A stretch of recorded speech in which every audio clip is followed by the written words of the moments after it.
भारत देश पहले अंग्रेजों के अधीन था। 15 अगस्त सन 1947 को हमारे भारत देश को अंग्रेजों से आज़ादी मिली। उसके बाद हमारे भारत देश का एक संविधान बनाया गया, जिसे 26 जनवरी सन 1950 में लागू किया गया। तभी से हम सभी लोग इस दिन गणतंत्र दिवस के रूप में मनाते हैं। और हमारे भारत देश को आज़ाद कराने के लिए अनेक वीर सपूतों ने अपना बलिदान दिया और योगदान दिया। मैं अपने उन महापुरुषों को कोट कोट नमन करता हूँ और उनके सम्मान में कुछ पंक्तियाँ प्रस्तुत करना चाहूँगा कि केवल 2 दस्तावेजों से आज़ादी नहीं मिली थी, कि कतरा कतरा खून दिया था, वीर जवानी जुनून दिया था, खड़े अंग्रेज माने नहीं तो गोलियों से भून दिया था।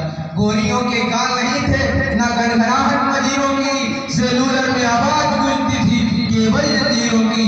राजनीति से मिली नहीं खरीदी पैसों से, सौदा लहू के बूंद हुआ था भगत सिंह के जैसों से। कि माँ ने गोली खाई थी, बेटे लड़के खानों पर, आजादी की डोरी उठी थी कुर्बानी के कंधों पर। ऐसे ही थोड़ी मिल गई आजादी, हजारों गोलियां चल गई, करोड़ों कोड़े बरस गए। भारत माँ के लाडले कभी लाहौर सेंट्रल जेल में बर्फ की सिल्लियों पर लिटाए गए, तो कभी काला पानी में एक एक बूंद पानी को तरस गए। कितनों ने जान की बाजी लगा दी, कितनों ने भरी जवानी में अपनी लहर बुझा दी।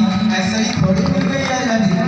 ये 26 जनवरी जो हम सभी लोग आज मना रहे हैं ना, यहाँ तक पहुँचने का रास्ता 23 मार्च से होकर मिला है। वही 23 मार्च जिस दिन अंग्रेजों ने भगत सिंह, राजगुरु और सुखदेव को फांसी दी थी।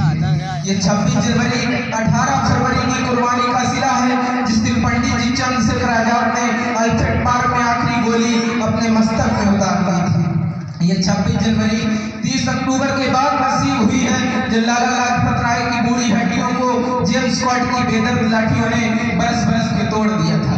ये 26 जनवरी 30 जनवरी की कीमत पर मिली है, जब बापू ने हे राम कह के हम सभी को अकेला छोड़ दिया था। कि आंखें भीग रही है ना, तो रोकिए अपनी आंखों को और बोलिए अपनी आंखों को, यह उदासी का नहीं उत्सव का दिन है। आज को ढोल के बजाएंगे, नगाड़े बजाएंगे, जश्न मनाएंगे। जो लौट के घर ना आए उनकी याद में गाएंगे, जो लौट के घर ना आए उनकी याद में गाएंगे। ऐसे अपने वीर पुरुष और हमारे भारत के सैनिक जो बॉर्डर पर आज अपनी जान की परवाह किए बिना अपने परिवार को छोड़कर इस कड़कती हुई ठंड में लद्दाख और कश्मीर जैसी सीमाओं पर हमारी रक्षा के लिए, हमारे देश की सुरक्षा के लिए अपने प्राणों की